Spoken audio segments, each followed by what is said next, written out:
Express the square root of cos theta minus sine theta in the form r cos theta minus alpha, where r is greater than 0, but alpha is between minus 180 and 180. So this question's a bit strange at first, because normally we express alpha between 0 and 90, but if we expand cos theta minus alpha, we notice we get cos theta cos alpha plus sine theta sine alpha, and we've got a minus sign here.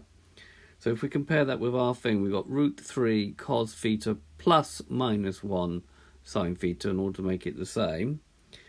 And r will be the same thing. You do the square root of 3 squared plus minus 1 squared, which is going to give you root 3 plus 1, which is root 4, which is 2. If we put that 2 now in front and put these over 2 as well, we want cosine to be positive, but sine to be negative.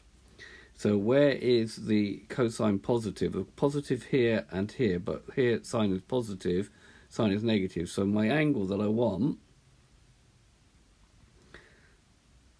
so alpha must be in the fourth quadrant, where that's root 3 and that's minus 1, because that gives you cos, adjacent, opposite, and hypotenuse. So tan alpha, if we just consider the positive one first, 1 over root 3. So tan to the minus 1 and 1 over root 3 is 30, but we'll make it negative because we were asked to, because the angle is asked to be, alpha is asked from minus 180 to 180. So this will be 30. So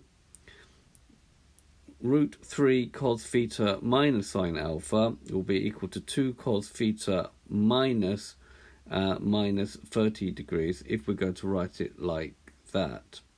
Okay, it's been a little bit of a strange question, but I hope you've understood and followed. The important thing is selecting the right quadrant, so ensuring that cos is positive and sine is negative.